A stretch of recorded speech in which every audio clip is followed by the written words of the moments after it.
right.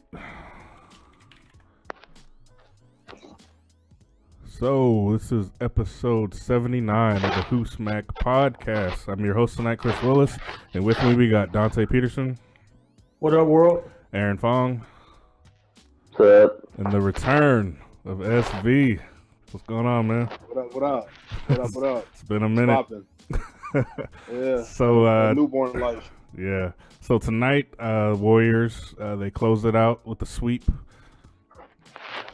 Beat the Cavs. I forgot what the score was. I think it was 108-85. It was pretty bad. But now that it's over, were you guys surprised that Kevin Durant won the MVP and not Steph Curry?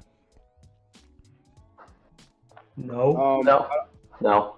Yeah, I don't think one person stood out necessarily. I think what gave KD the edge was Game 3. Steph had a hot Game 2 and shot pretty well tonight. But I think you don't win that series without KD, and I think everyone just kind of knows he's the best player on the team. And Game 3 was a statement game for him, so I wasn't mad at it. Yeah, I was thinking the narrative was going to win out because Curry hasn't won a Finals MVP.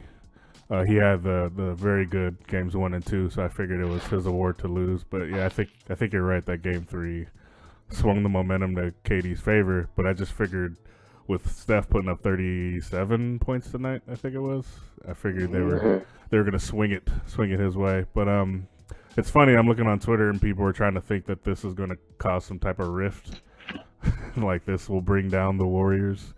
Because Steph's gonna somehow be jealous of KD. I don't know. I mean, do you see any of that validity to that? As far as like, is this gonna cause some kind of friction between those two, or at any point in the upcoming season? I mean, it could possibly with KD, right? I mean, he's the one that's I guess we could say he's more sensitive to criticism. Now he's got his 2 titles. Maybe he thinks it's time to get his quote-unquote own team. But I do think they're not going to break up this core for like another maybe 2 years. At least one. I think the only thing that's going to break it up is the luxury tax. I mean, come on. Rich guys stay rich because they don't spend money. So... Facts. Yeah, no matter what they say, I can't see them putting this, what did they say, like $200 luxury tax, which possibly balloons up to like, what, $400 million? Which is like how much they bought the team for. Mm-hmm. But no, Curry's not that type of dude. But I really think he was gunning for that MVP today, though, because he was definitely trying to get that 40-piece. Mm-hmm. But I was surprised, though, because, I mean, yeah, Curry had good Game 1 and 2, and he just shot the ball poorly. He wasn't like terrible for the rest of the game. I mean, he still got assists. He still played defense.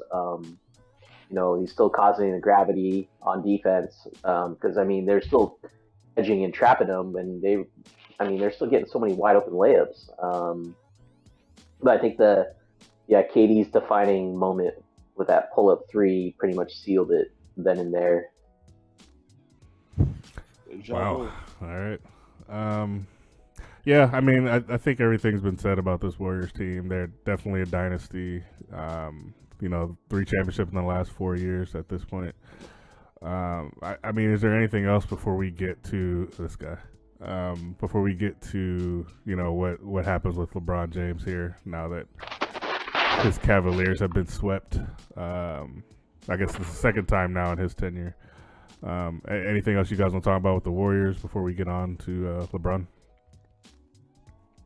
I just don't see this team breaking up anytime soon.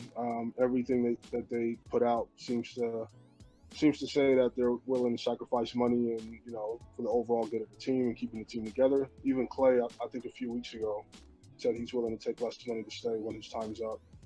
It's a scary thing, but I think we all saw it coming. I'm not surprised. I called they win the next 2 championships and they might win next year. I think you have to respect them. I'm not a fan of how it all came together, but you got to respect them. They're one of the greatest teams of all time. Shout out to them.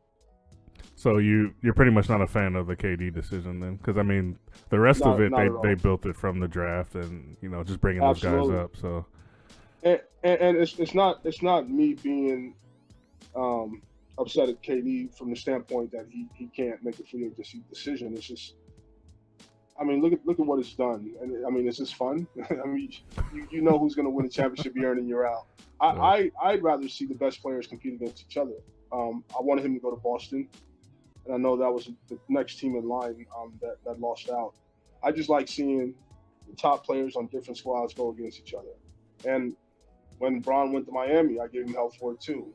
I'm not a fan of that whole thing, but it's a new NBA, it's a new era, whatever. You think we'll eventually go back to a time where it's not these super teams? I think if they do, it'll be dictated by the owners and salary cap and all that. I think they might manipulate it to the point where it's really rare for it to happen. I mean, it's easier now because of everything that's how it's structured, but I think eventually, if it's something like this for the next 3-4 years, where these guys just win 3 more championships, it's just not a good look.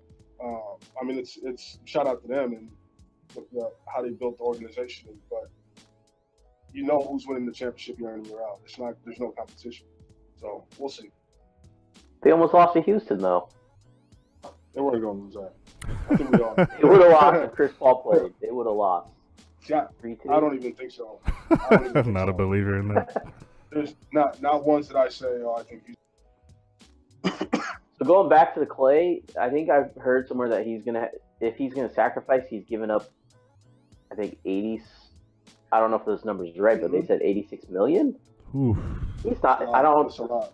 He's not gonna give up on that. But going back to your thing about these super teams, this will never be replicated at all, ever. It's not gonna happen. Because you had Curry, cheap contract because he had injury issues, and then you had the cap spike. That's never going to be replicated again. So, Yeah, but we're still seeing stars team up. So you saw Paul George go to OKC, and you see Chris Paul go to Houston, and now LeBron's, maybe he'll go to Philly or something, and that'll be another like 3-headed monster there. So I'm just curious, like, are we going to continue to see that type of model where it's top heavy, or are we going to see it more spread out? I think what Golden State started was like you said, it was perfect. Like everything fell in place. They drafted well. It was a great dynamic. And you bring in KD, you just shut down the league. I think in response to all that, with PG teaming up with Russ, and everyone is trying to figure out what LeBron's going to do. It's in response. It's to counter what they do. So I think that they're late to the party. And once this kind of runs out slowly but surely, I think maybe there's a chance it can go back to the old system. But until then, they have to gun for the top dog. So you'll see these guys try to form their own teams, but it's solely in response to it, just to counter what these guys are doing. So I got a question. What is the old model? Star team ups? No, I think, or at least for me, it's more. There's never been a single. No. For me, it's more like I think Ben alluded to it earlier. There's a whole sense of that it's hopeless. Like nobody can compete with this Warriors team. Whereas before, even the Bulls in that first three-peat, you're like, okay, maybe the Blazers have a shot of actually winning this. Maybe the Suns have a shot of maybe winning this. So there was never a point where I felt like it felt like this kind of hopelessness where no one's gonna, beat these guys. Like it's gonna be a luxury tax that's gonna beat them, or something like that. So I think when I hear let's go back to the old model, I'm thinking, okay, let's not have 4 of the top 15 guys on one team, right? But maybe at most you have 2 guys like that on one team, and that's what I would think is like the old model. Yeah, I think of it as a number 1 guy, a number 2 guy, and then just pieces around that. But it's not superstar. That's how I look at the old model. But we'll see. I don't think it's going to happen anytime soon. I think that model's dead. Yeah, so I was wondering if the player empowerment kind of killed that model, because now players feel more, or they don't. The stigma of like joining up with another superstar is no longer there, right? Now that we've seen KD, he's got his 2 chips, he's got his 2 Finals MVPs. Like everybody's gonna see that, and they're gonna be like, okay, it's fine. LeBron did it; he was the best player in the world.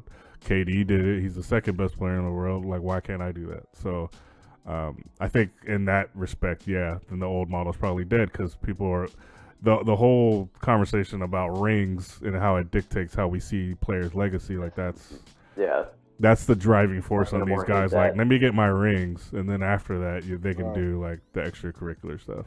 Whereas LeBron, that's what happens with social media and your 24-hour news cycle is you skip Baylesses of the world. Yeah, there's constant criticism.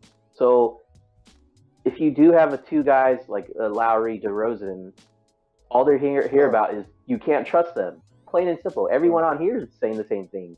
So what's the next step? Is we need more firepower, right?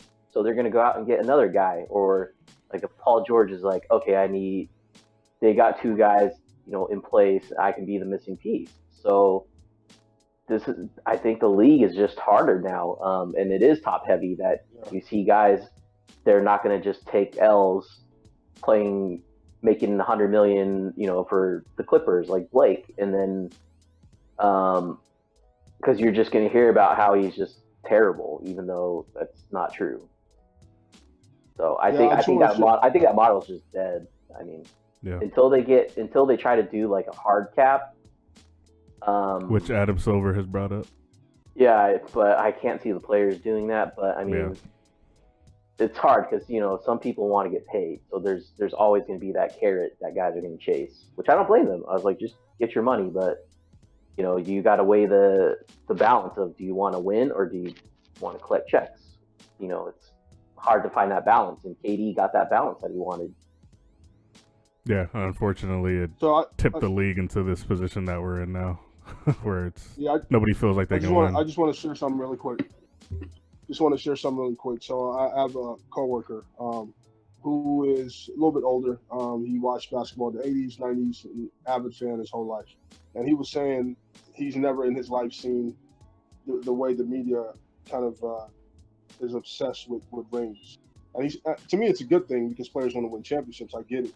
But he said in his era, when he watched, and he's from Chapel Hill also, he watched Michael Jordan play in college and high school and all that. And he was saying there wasn't as much obsession ever with rings than there is today. So his argument was that he doesn't knock someone like LeBron James, who's lost 6 finals, because, I mean, to get the nine finals overall is insane, and we shouldn't put so much. Like, the obsession with rings is at an all-time high, and I understand why it is the way it is. I mean, the way the media covers it, and but it's just crazy. It was interesting when he said that. I always thought it was the same in the 80s and 90s. They talked about rings, and if someone doesn't have as many rings to knock on their legacy, he said it was never like that. So I thought that was pretty interesting. Didn't that pretty much start with Jordan, the whole rings conversation? Because I think to your point, like. Because even after his first three-peat, like, people were already calling him the GOAT, like, at that point. Right. So so maybe it's, I don't know. I thought it was more player-driven, because players seem to be like, that's their benchmark to determine greatness. Mm-hmm. That's how many championships you won, which is wild because that's a team metric. But like, I don't know. Like, there is some merit to that discussion where it's like, why are we so obsessed with rings? It's especially, I mean, this finals like showcased that. It's like you had a all-time great going up against an all-time great team, and obviously the team ran away with it, but people are so convinced that if LeBron loses this, like, that he's out of the GOAT conversation completely. Exactly, and that was another point he was making, was that, I mean, just enjoy the finals, enjoy watching a great player of LeBron's caliber, enjoy watching a great team like Golden State, but it's not the end of the world if you lose a finals. I mean, that was his perspective. Yeah, it was wild to me because, like you said, the talking heads, like, they were actually having conversations saying it's better to lose in the Eastern Conference Finals than to lose in the finals, and that in itself was wild to me. And I was like, why is it better to lose before you even get a chance to win a chip? Like, I don't understand that logic, but you should just lock for the Pacers. Dante, KP, you still awake? Yeah, you've been quiet, man. I'm just taking it all in. I'm just taking it all in. Hey, no, look, man. There's a couple of dynamics that we need to make sure that we address when it comes to the Golden State's dynasty, and in terms of how they built this team. You take out KD, and their star players were all drafted by Golden State. They drafted Clay, they drafted Draymond, they drafted Steph. So they organically grew this dynasty. It just happened that they had the money to spend to get a KD, and you can't fault anybody for pitching, right? That there's talks and rumors and murmuring that they may pitch LeBron this summer. They wouldn't pitch LeBron if they didn't have the money to do so. So, I mean, I know if I have money to go out and buy a car, I'm going to go look for the best car I could find, right? So with that, what they did was the very thing that OKC could not do, and that wasn't keeping Kevin Durant, but it was building a championship team with their draft picks. You remember, not Golden State, but OKC, obviously they had Durant and they had Westbrook, but at one point they had James Harden. At one point they had Reggie Jackson. At one point they had, Serge Ibaka. These are all players that they drafted, and at one point or another had on their roster, and they couldn't get over the hump. Golden State was able to do that with their core that they drafted. And so if you want to replicate what Golden State's doing, you have to draft. They didn't go sign Draymond. They didn't go sign Clay. They didn't go assembling teams like the Boston Celtics of 2008, like the Heatles, like even the Cavaliers in the second run with LeBron. They went out and they acquired players. That's not what Golden State has done. And it may sound scary, but I think they might even be better next year because Looney has shown what he can do. Oh, stop. We're not about to get on here talking about that. Hey, stop. So, hey, my guy, stop. Yeah, they're going to cut like 3 of their centers. I disagree with you on that one. So they'll be better.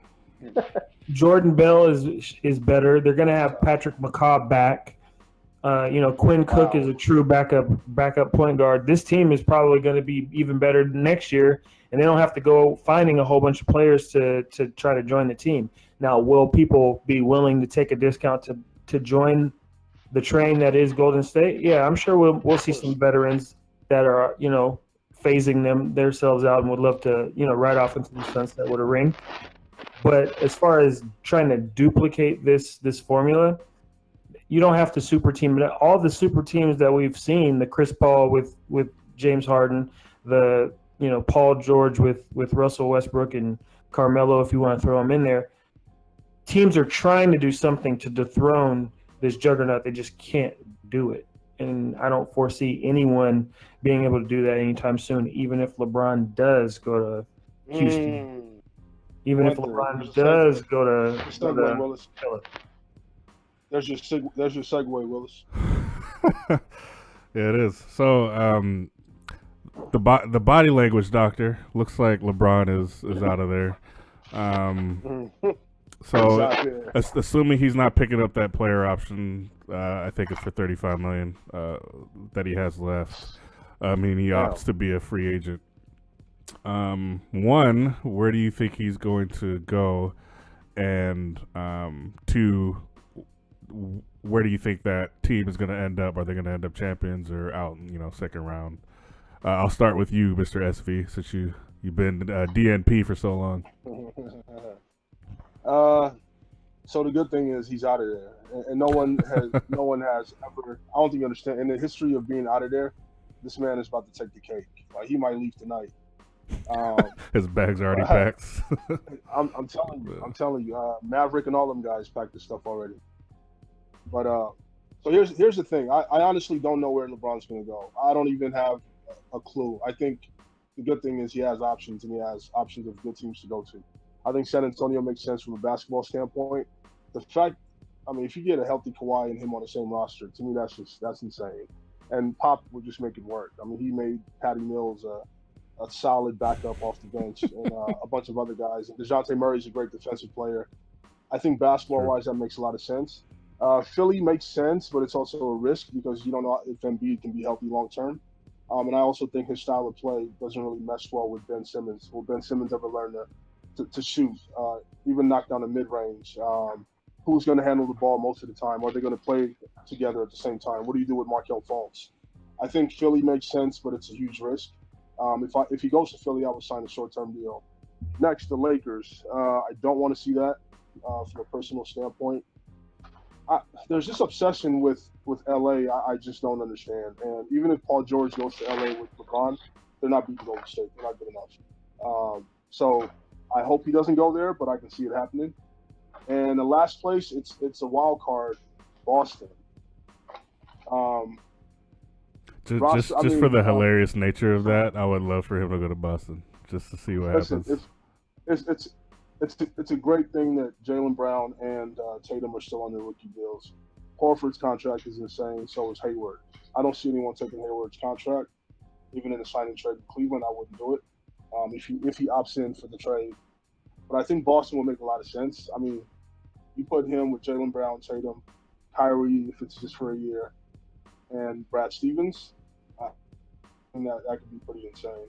But another part of me wants Bron to go to the West because as much emphasis as we put on rings, I don't think he can stand to lose another finals. So I would rather try to dethrone those guys on my way to the finals and know that it's almost a done deal once I get there than to get there and lose a 7. I just feel like a lot of people just really put a lot of emphasis on his losses in the finals. And I think when it's all said and done, it's not a great look. I mean, to lose 7 finals, that would be just unheard of outside of Jerry West. Come on, man. Elgin Baylor lost 7. You all right? Damn, never won one. That was crazy. Yeah. Yeah, I think I pretty much agree on all your points except for the go out to the West one. Because even outside of Golden State, you still have other landmines out there. It's just a tougher conference. And if he's trying just to get to the finals, then I think you stick in the East, assuming you go to a Boston or a Philly.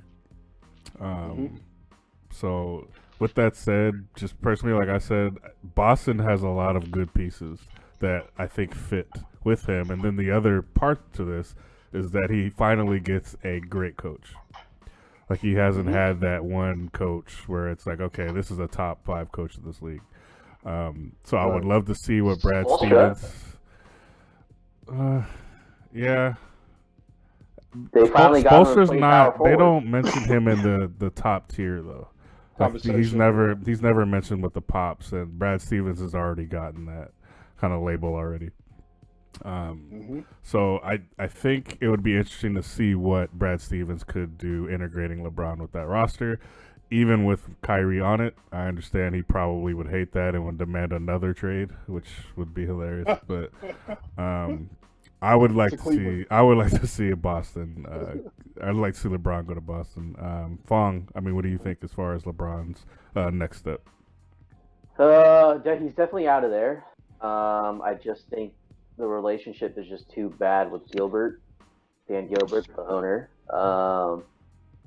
I mean, maybe if Kyrie was still there, I think, and they could have swung a trade for Paul George for Kevin Love, he'd probably stay. But that roster is just saddled with just terrible contracts and mediocre players. I hate to say it, but I do think the Lakers are the favorite. Just based on how he kind of picked going back to the Cavs, that they have young potential all-stars in Lonzo, Kuzma, Brandon Ingram, and then you've got I think because they'll have to let Julius Randle probably go, but then if they could team up with Paul George, I think that's a better fit than Cousins. And I do think that is a squad that can contend with the Warriors, but probably not next year, but 2 to 3 years once they kind of get a little better defensively or get a little more experience. I still think my Clippers play is theory is still in play. You gotta let that dream die, man. Hey, if this is about chapter 3 in his life of post basketball, that's the place to go. No one believes you. Oh, you'll watch. Just wait till July 1st. Windhorse says, LeBron spotted on Steve Ballmer's private jet. I do think the Sixers are a long shot. I just think because Ben Simmons is a team clutch guy, I can't see him trying to, steal some of that spotlight from him. And I just think it's a terrible basketball fit. Like Ben said, there's just no spacing. Ben Simmons handles the ball 98% of the time, can't shoot, and I don't think LeBron wants to play the power forward full time. So I don't think that's a good fit. But I don't see Boston just because, if anything, I think Boston would sell their assets for Anthony Davis over LeBron just so they can stretch their window out a little bit longer. I just don't know how that fits under the salary cap too. Anthony Davis isn't going anywhere. Just so you know. I just said if they were going to cash in their chips, that would be time to do it. I think they're fine where they're at now. I mean, God, how many picks they have. And Tatum and Brown are very, very good foundation. So those are my theories. Yeah. So, Mr. Dante Peterson, I know you're about to fall asleep. So, where do you think LeBron's going? So, I've been wrong with the last two LeBron free agencies. Nice. So, keeping with the trend of being wrong, I'm gonna predict that he goes to the Lakers because I don't want him to. Nice. So I'm predicting that he's going to the Lakers. Nice. Yeah, when he went to Cleveland, when he went to Miami, I thought he was going to stay in Cleveland, and when he went back to Cleveland, I thought he was going to stay in Miami. So I don't think that'll be the case this time around. I don't think he stays. When I make this wrong prediction, I just don't know where he's going to go. There's 29 teams that want LeBron outside of Cleveland. 29 teams, and he can pick whichever team he wants. And there's reasons around a whole bunch of them. Not every team is going to get a meeting from LeBron, but if New York pitches him well enough, they've got Fizdale, who he has a relationship with, and Porzingis, and it's still a huge market in New York, just like LA is a huge market. Philly, even though there's differences of opinions on whether or not it makes basketball sense, that's an up and coming team that he doesn't have to play 40 minutes a night and 82 games just to make sure that the team stays afloat. Boston,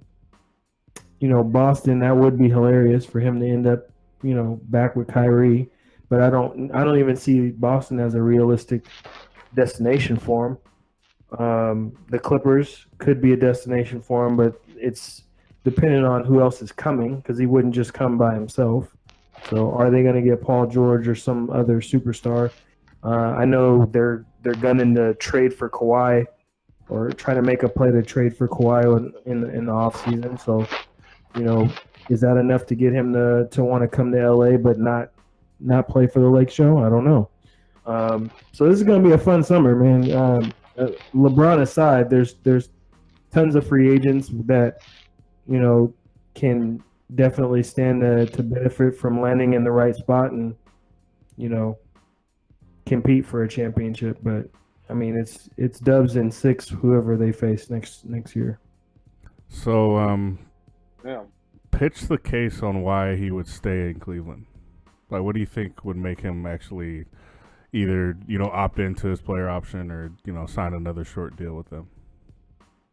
For me, I think if he opts in, it's because there's been some serious talks about making changes that would entice him to stay and compete for another championship, whether that's player movement and or coaching changes or changes in management. Because I know he had a really tight relationship with Griffin before he was let go. So it'd have to be something that, there'd have to be some, napkin conversations that we're just not able to see or hear. But I literally don't foresee a possibility where he stays. If he stays, it would shock me. Yeah, Ben, do you see anything that would keep LeBron in Cleveland other than, his family begging him to stay for whatever reason? I would say CTE. I know he's bumped his head a few times in these finals. And that's not to make light of that situation, but that's the only thing I would say. Yo, you asked me, I'm answering an honest question. I'm hoping that, hey, you asked me a question, I got to answer it. That's the only thing I would say. Or Ben's just shooting from 30 feet out here, boy. So, hey, I'm being honest. But he's not staying. In all seriousness, he's not staying. I mean, you see a report on Bleacher Report saying family begging is the only way he'll stay. Like, that's how bad it's gotten. I feel like unlike last time, people actually understand now why he's leaving, and it's not going to be such a huge deal. The fact that this is what he was left with in his last chance, even with all the leverage he had, and this is all they left him with, and he still took him to the finals. And I think most people felt sorry for him, even people who don't like LeBron. I think they understood the situation. But he's not coming back. He brought a championship back. That's what he wanted to do, and what's done is done. It's time to move on. Yeah, Fong, you have any different outtakes on that, or you pretty much? No, pretty much with that. I don't know why he would come back. It's not like there's a all-star that was injured, So what do they have? The 8th pick? Yes. I think the 8th pick and Kevin Love to trade, maybe? I don't know. Who would you even trade Kevin Love for? That would make a difference. I don't know. No one. It's not a good look. But Kevin Love conclusion. should be traded, though. He's just not a good fit. Ron. Well, I guess that doesn't matter because he's going to leave. But I don't know who they could take with that pick that would entice him to stay. And I just look at Spotrac and Spot Track, and I don't think the Clippers have cap space this year. So let the dream die. Let it die, man. Yeah, I mean, I don't know. What do you? Since we're probably going to wrap up here pretty soon, this 2017-2018 season overall, like, how do you guys feel about how the season played out? It was as expected. I mean, I guess with the outcome, right? Prior to the season even starting, I believe we all kind of had a consensus that it would be Cleveland versus Golden State. Under different circumstances, of course, because we thought the Cleveland Cavaliers that'd be in the finals would be the IT and LeBron and Derrick Rose and D Wade and Jay Crowder and all 45 other players that were on the roster prior to what we got to see on the court, right? Mm-hmm. So, there's narratives, there's stories that we can take from this season that any basketball fan should appreciate. We got a 2-time triple-double average in Russell Westbrook. Whether he hawked it or not, he still did it, and that's never been done before. James Harden had one hell of a season, despite obviously the outcome in the postseason. He's going to take the MVP more than likely. Chris Paul able to get past the second round and make it to the Western Conference Finals, and potentially a hamstring injury away from going to the finals. Facts. The league is in the right trajectory, and unless ratings take a plunge like the NFL, which I don't foresee happening, the NBAAU style of teaming up is only going to get stronger. Fong, what do you think about this? Oh, go ahead, Ben. Oh, all right. Fong, what do you think about this season?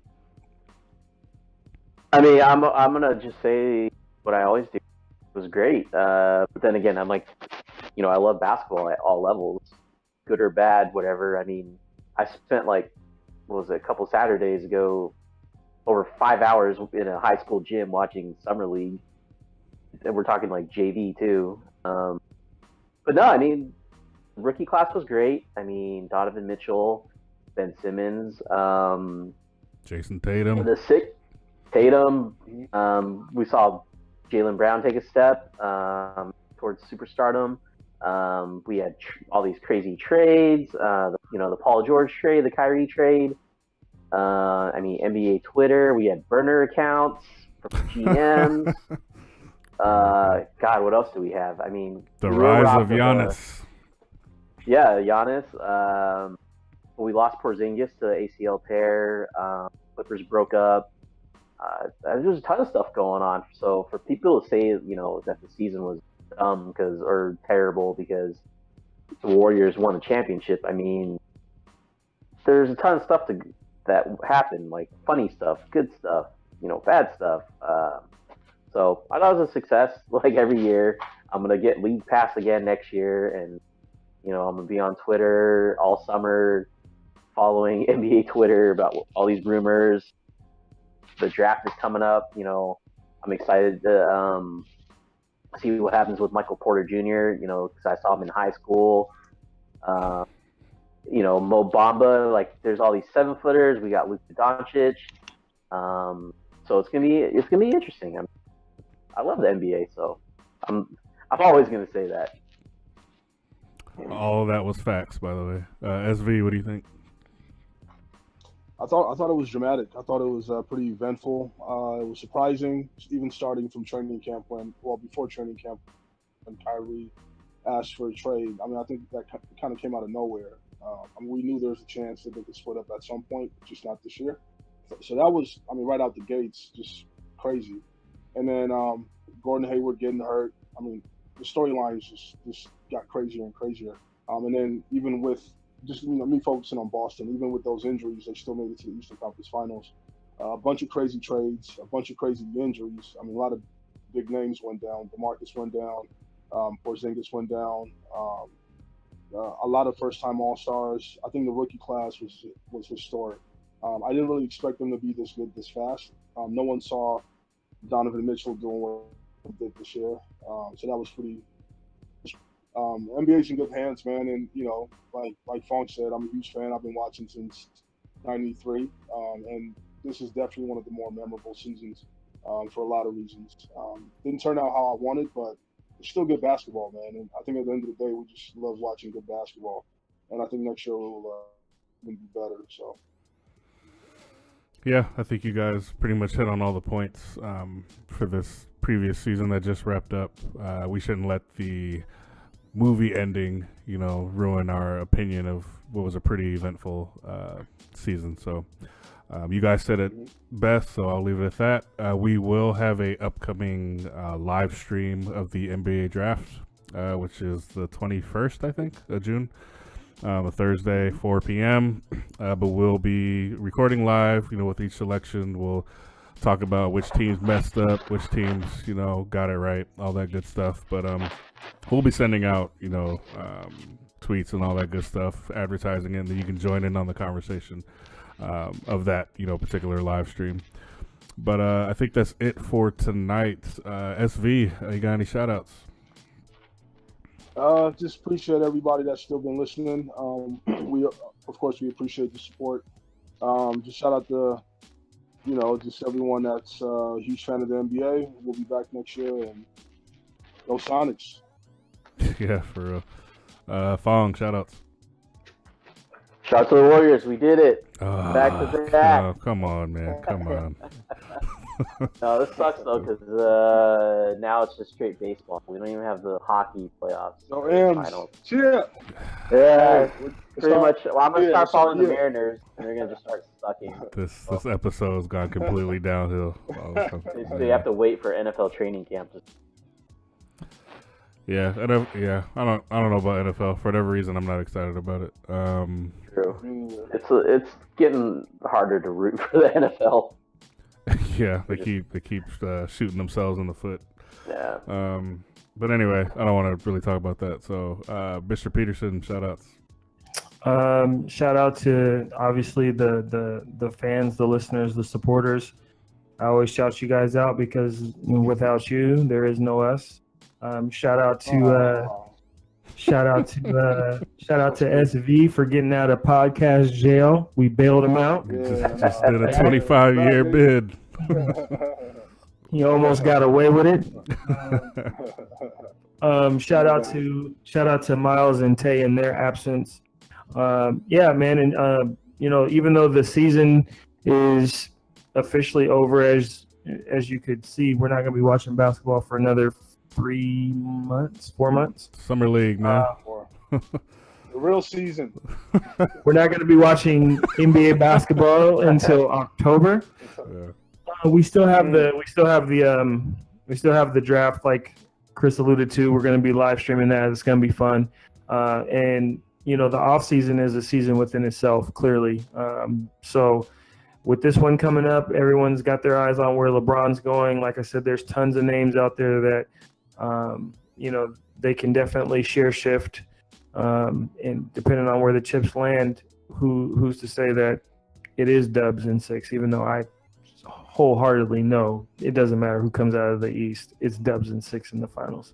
But that's better than a sweep, so no Dubs. That's hilarious. When it got swept by the Dubs.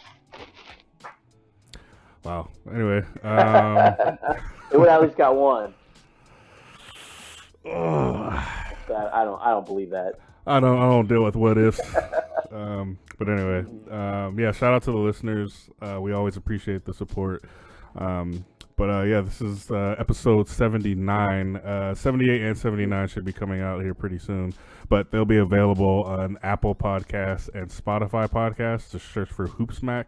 You can also just download it directly from our site at hoopsmack.com. You can follow us on all your social media feeds on Facebook, Twitter, Instagram, or Snapchat at HoopSmack.